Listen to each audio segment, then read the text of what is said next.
I'm back, Cal. Well, where are you this week? Looks like you're back home, are you? I am, and you know what?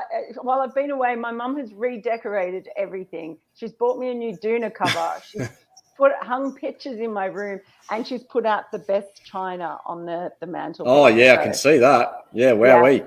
But I've just had to send her to her room because she just got home from a Melbourne Cup sort of luncheon thing. And right. And I said, oh, did you have some champagne? And she said, oh, yeah, I had some champagne and some Pimm's, but that's okay because Pimm's is an alcoholic. Right. Okay, yeah. She missed that one. It's like dealing with children. Flying on 8 cylinders by the sound of it.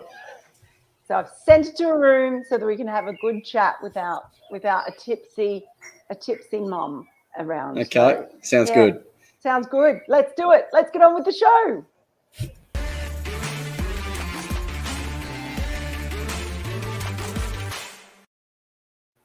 Hello, everyone, and welcome to another edition of Timed Out with me, Melinda Farrell, Callum Ferguson for Sporting News Australia. Good to have your company after an astonishingly manic week. It feels like so many games. It's been a T20 palooza between WBBL and T20 World Cup. It's been fun. It really has been, and it's been, for the most part, more about the cricket this week, which has been great. So, obviously a bit of a nasty one amongst some of the Indian fans that Virat's called out, but we'll talk more about that a bit later on. But it's been a big week of cricket, a lot of great cricket, and a lot of teams teetering on the edge at the moment in both the WBBL and the World Cup, of course. So there's lots to talk about. Yeah, it's an exciting time in all these competitions. Now, if you're joining us live, like Triune Phone is, who says, hey guys, hey to you, Triune Phone. Triune Phone also says, matches at World Cup are mad. Yes, they are. Certainly are. They're very mad. We'll talk about some of them. So if you are joining us and you have a question you'd like to ask or a comment you'd like to make, please just drop it in the comments section and we will get to it if we can. We always appreciate the input from our very intelligent cricket savvy viewers. But let's get on with our first topic for Timed Out this week. And it is about Australia on a nice edge. Callum, the two teams they're yet to face and they need to beat Bangladesh, West Indies, toured both countries over the winter, lost both series quite seriously. Different teams, but boy, that was a huge loss. It was a walloping, a shellacking, every sort of term you can use to describe that defeat by England. Yeah, it was, and what a performance it was from the English. I think everyone was a bit shocked by the amount the ball was doing in that initial 3-4 over burst. Wokes was on fire. It was a really quite an eye-opening start to that game. And like all good teams, England just put the foot on the throat and just never allowed the Australians to get up off the canvas. And that's the most impressive part of the English side at the moment, I think, that not only are they getting themselves into contests early by playing some really good cricket, but they're ruthless. And that's what all good cricket teams are. They're ruthless. And they're just not allowing other sides into the contest at the moment. And the Australians, well, it's a wake-up call, but certainly from my point of view, it's not one that's going to hurt them too badly going forward. I think you need a wake-up call sometimes in these tournaments. I've seen the Australians, have spluttery starts in big tournaments previously across both the one-day format and the T20 format in the past. I don't think it's necessarily a doomsday moment. It's not time to hit the panic button like it perhaps is for some of the other teams in the competition. It's a wake-up call. It's that and nothing more in my eyes, and the Australians will bounce back. I mean, what do you make of the way Australia approached that game tactically? We saw them make some team changes. We saw Mitch Marsh being left out. And then when early wickets fell, we ended up seeing Glenn Maxwell at the crease very, very early on. And all of those things seemed to combine to really hurt Australia because, you had him playing in the part of the game that isn't his strength. And I don't know, was it a little bit perhaps muddled thinking from Australia?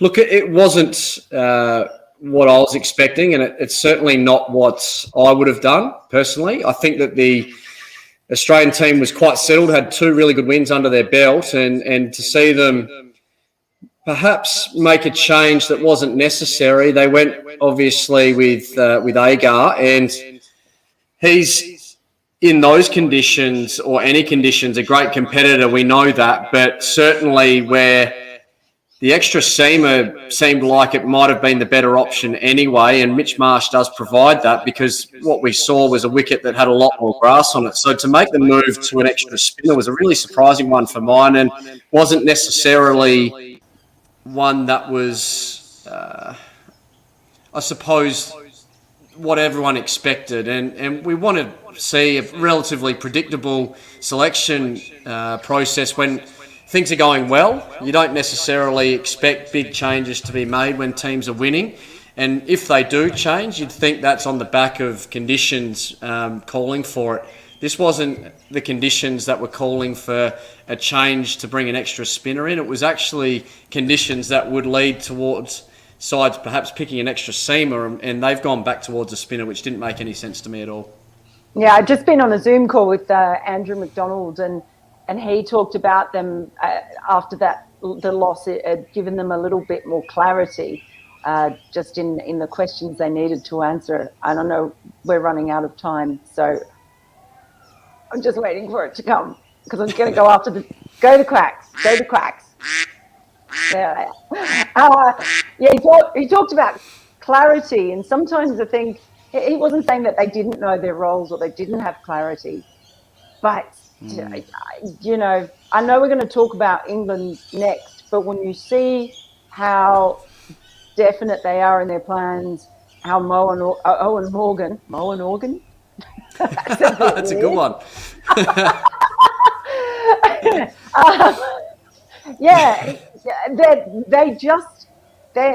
Maybe it's to do with the fact that Australia is sending all their best players over there too, whereas England just has a T20 side that has very few Test players in it. So they just all know what they're doing and what the plans are at all times. And I felt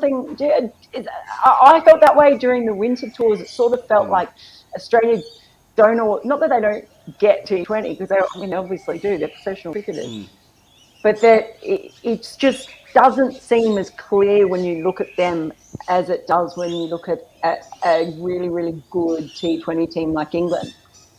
Yeah, it just didn't seem like it was a decision that was, like you said, made with clarity. It was a decision that seemed to surprise a lot of people.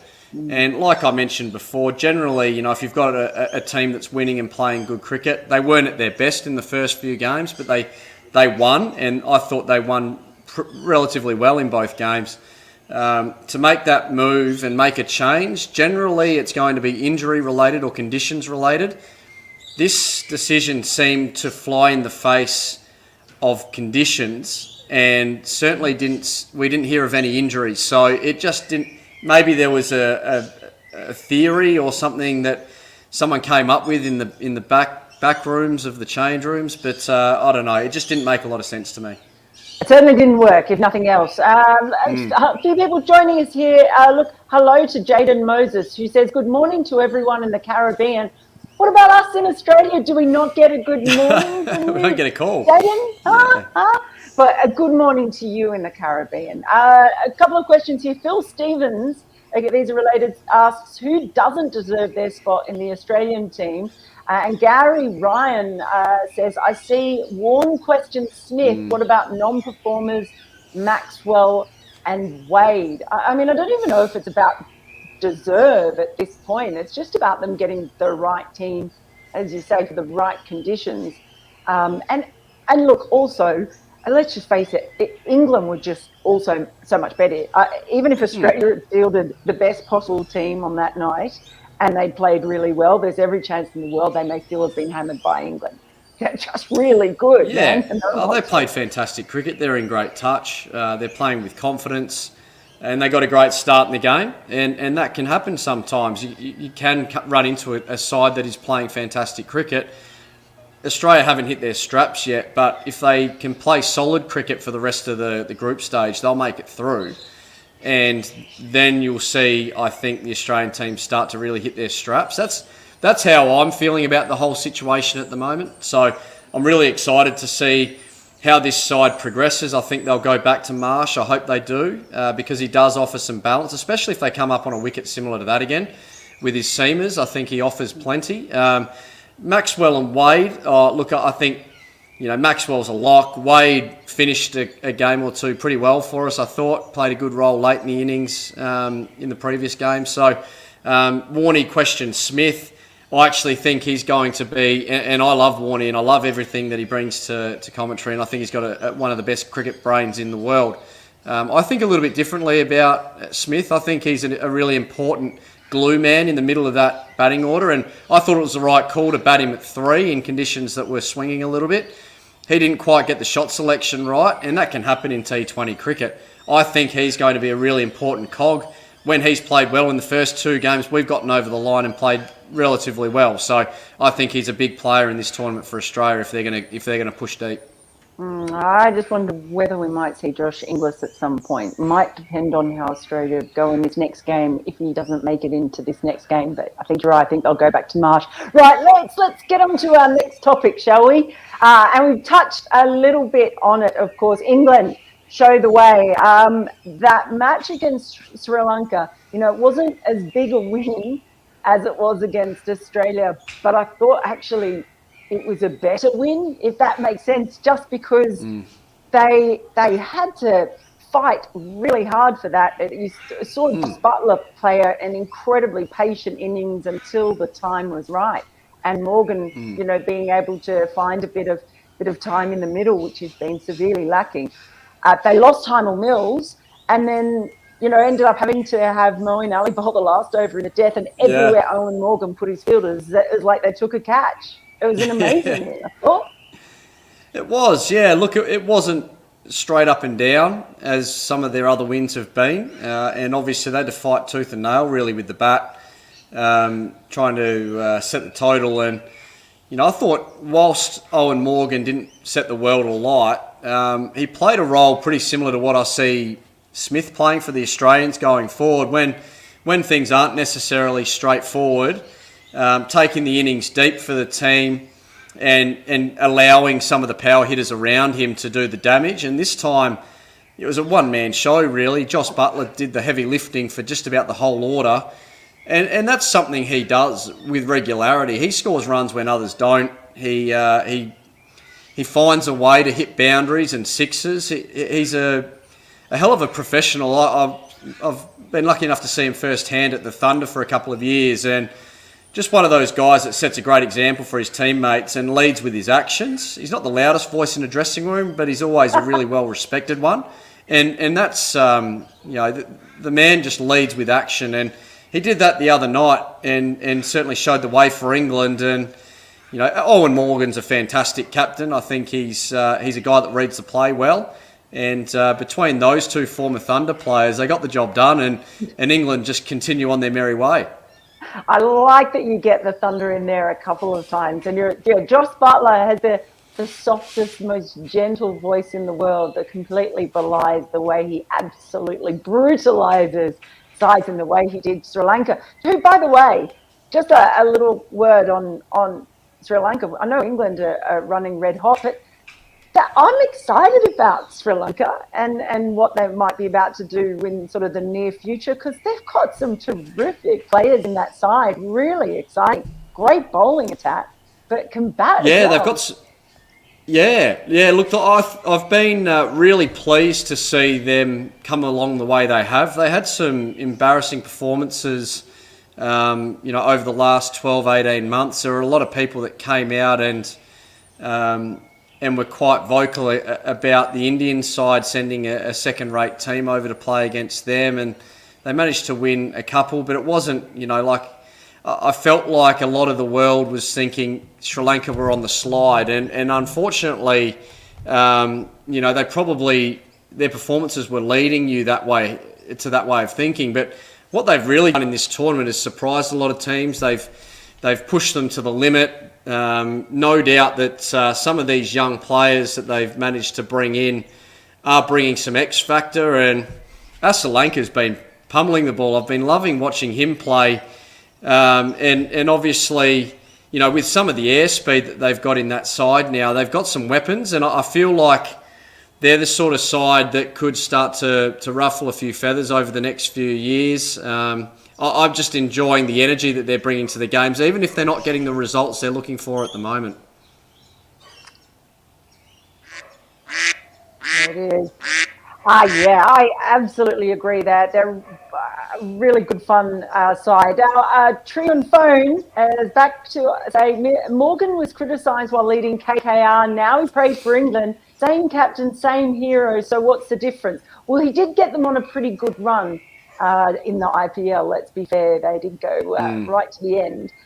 Yeah, and I think that's it. I think it's hard to think of a tactically more savvy T20 captain around right now. You look at, you know, Dhoni's still there, but it begs that question of, even when he's not scoring runs, does he stay there because of his tactical nous? Because again, his bowling changes, his fielding positions, he gets it right so many times in the field, doesn't he? Yeah, he does. Look, he's not going to listen to too much of that. He's going to worry about what's happening with his team, and you know, tactically they'll be putting a lot of time and effort into preparation off the field for when they get out there. And you know, he's a guy that is very adaptable, whether it's with the bat in hand or in the field as captain. So look, I think his record speaks for itself. The way he's led the English in white ball, both white ball formats, ever since they bombed out of the World Cup in Australia.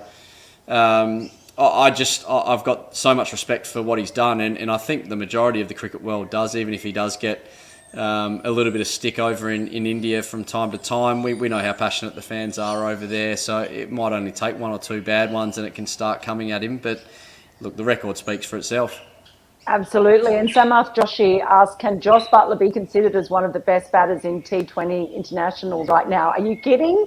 He is. He is the best. He is. He is the best. I'm going to answer that one for you, Callum. Surely. Done. Lock it up. Yeah. Lock it in. He's an astonishing freak. And there you go. Trion says, agreed. Thanks, guys. T20 is a crazy format. Respect to Morgan. Respect to you, Trion, too. Now let's bring up our next topic. One for the Indian fans. Is it panic time for India? Two losses, and they go up against Afghanistan, who are actually sitting above them in the table at the moment. But having lost their most recent match to New Zealand, it's pretty grim for them now in this tournament. They've got to probably games they would certainly expect to win, but they went into this tournament as definitely one of the favourites. Yeah, it's a real sticky situation for them now. There's no doubt about it. I mean, the way that things have started for them just puts a lot of pressure on the games that they would have expected to win before the tournament now, having lost both their first two. I feel like it's going to make it just that little bit more of a pressure cooker going into some games that might have been a walk in the park originally. And most people would have thought so.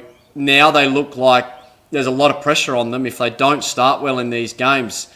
Then all of a sudden nerves start to take over, and it's not the same freewheeling side that we've probably seen in the past. So, look, I think my gut's telling me they'll sneak through. It's going to mean their knockout phase of the tournament is going to be a really tough one.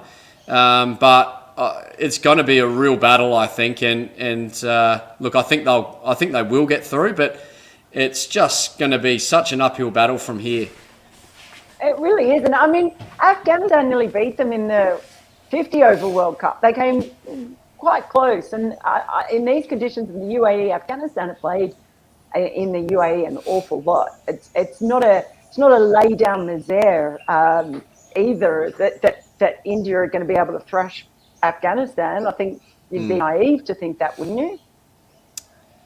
Yeah, I think so. Look, it's been really good to see some of these lower ranked teams play so freely and with so much energy, and they're going to give a fair bit of grief to some of these, or a team like India in particular, who they know are under pressure. So they're going to use that and probably feel like they're in the contest more than if they'd played them in round one. And they hadn't seen the Indian side fall in the previous two rounds. Now they're going to feed off those losses that India have had and gain a bit of confidence off the back of that.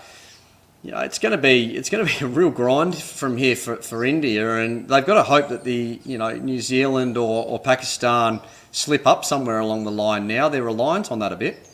Yeah, they are. Samath Joshi is asking, Callum, what do you think is going wrong with the Indian team? I mean, a lot of people talked about them being tired. Abhishek Purohit wrote a great piece on Sporting News to say the signs were there if you looked at them in the form of some of these players coming into the tournament, though. Is it a case that India is a side that has just got a load of great players, big names who can win games, but then you look at a side like New Zealand that's possibly greater than the sum of its parts, if that makes sense? They're another side that has real clarity about how they approach T20 cricket. Sorry, guys, we'll get over. Yeah, we will. And we'll get the quacking in a sec. But certainly I think that they're just a side that just hasn't really hit their straps yet. They haven't got off to a good start. Rahul and Sharma at the top are generally absolute bankers. They haven't got them away to good starts yet. And that is not uncommon in the UAE from what we've seen in recent history. There's been a lot of early wickets taken over the last 12, 18 months in those conditions, which then puts a lot of pressure on the middle order. What they really need is Rahul or Sharma to get off to a good start. And look, I'm backing them too.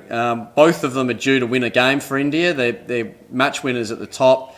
I think that they're going to come good, but it's a matter of whether it's too little too late.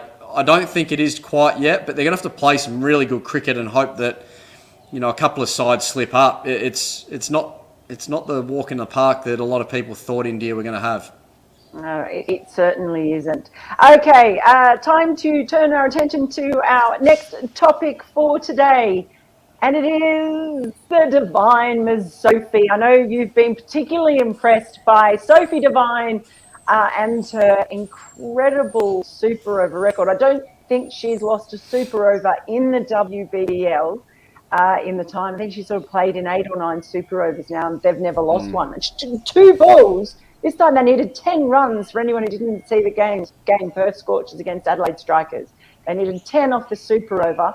Sophie Devine, Megan Shute bowling, number 1 ranked, or certainly up there, number 1 or 2 ranked T20 bowler in the world. And she hit it for 6. First 2 balls. Only needed 2 balls to win the super over. She's a freak. She's a freak. She's a star. We love watching her in the WBBL in Australia. She's done it year on, year off. Year on, year in, year out, and just keeps producing. And that's why she's such a sought after player in the WBBL and around the world. Look, to see her walk to the crease and be the one bowling that over going forward in the super over. I mean, you're going to need some serious grit and determination to get over the intimidation factor now, because she's just got such an amazing record in super overs. But not just that. I mean, she's such a consistent performer in T20 cricket full stop, and it's just so great to see her just playing at the level she is at the moment. It was a huge loss for the Strikers when they lost her to the Scorchers, and she certainly made them pay the other day by putting those first 2 balls of the power play of the super over the fence, chasing 10. I think there's going to be a real fear factor bowling to her in super overs for the rest of her career. It's just such an exciting fireworks show that she brings to the WBBL. Yeah, I mean, the Sixers did manage to get her out early in the regular part of the game that they won, and Beth Mooney as well, and the Sixers had a good win there. They're one side that finally sort of managed to get a win after a couple of losses. We've seen that a little bit in the WBBL, haven't we, with the Thunder finally getting back-to-back wins. Hopefully maybe a little bit of evening up, do you see, or is there a team that's really standing out for you at the moment? Oh, look, the Renegades, I mean, they're at the top of the table, and the Heat, I mean, the Heat have been consistent for a number of years now. The Sixers just starting to find some form. They're going to be a danger late in the tournament, especially with Alyssa Healy starting to find the middle of her bat. Elise Perry got some time in the middle in that last game too. They're going to be a real threat late. Look, I actually thought the Strikers were a side that were really coming this year, and they got Megan Schutt back into the side.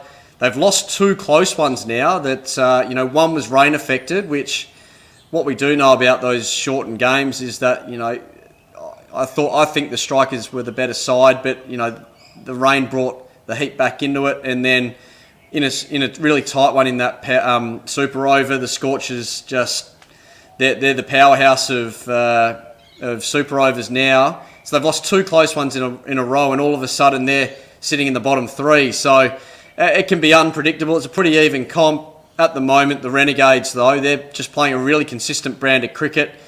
When they're batting first, they're getting a good score on the board that's defendable, and their bowlers just seem to be holding their nerve defending. So at the moment, they're the pick of the two sides. But Sophie DEVINE, there she is right there. As long as she's out there running around for the Scorchers, they're going to be a threat. And I'd expect them to be up near the top by the end of the minor round. Well, we'll see. Oh, wait, I'm waiting for the duck. I definitely pushed over that time. There we go. They're very patient with us, aren't they? Muku and the gang, they're very, very patient with us. Look, so much. Thanks for your thoughts, as always, Callum. It's been just so much. There's so much to process. The games will start to blend in your mind a little bit. I know that's they how do, I've don't been they? feeling. Yes, they do, and we've got so much more to come. So you're still, what I'm taking away from you're still confident that Australia and India are going to go through to the semis? I'm not confident in India at all. I think they'll scrape through. I'm confident Australia will, and I don't think they shouldn't be over-analysing that last game. I don't think anyone expected it to do as much as it did with that new ball, and I think they probably left themselves a bit susceptible on a wicket that had more grass by going that extra spinner and leaving Mitch Marsh out. But, what would I know? Well, I'm not very confident all the way through. I think South Africa might do some good things too now. I don't think they're in the same class, to be honest. Across their list, I just don't think they're... But then again, David Milne comes it's out. such a tight comp. It is so tight, yeah. So in Australia, the other thing that will happen, they'll end up looking at too, is that net run rate could be super important after that Could hammering bite them from late, England. yeah. So big times. There's so much could happen in the next few days, which is what makes it so exciting. Still sort of not clear cut who's going to be there. But I look forward to chatting with you again, Callum, all about the next few games that we're going to see. Yeah, there's plenty coming. So I look forward to chatting about it again next week. We will be back next week, so make sure you do come and join us. Give us a subscribe. I can't speak now. That's because I haven't slept enough. Give us a like and a subscribe, and do share around your friends. And thanks for joining us, all of you who did. Love having you here. And we will see you again very soon. Bye-bye. See you guys.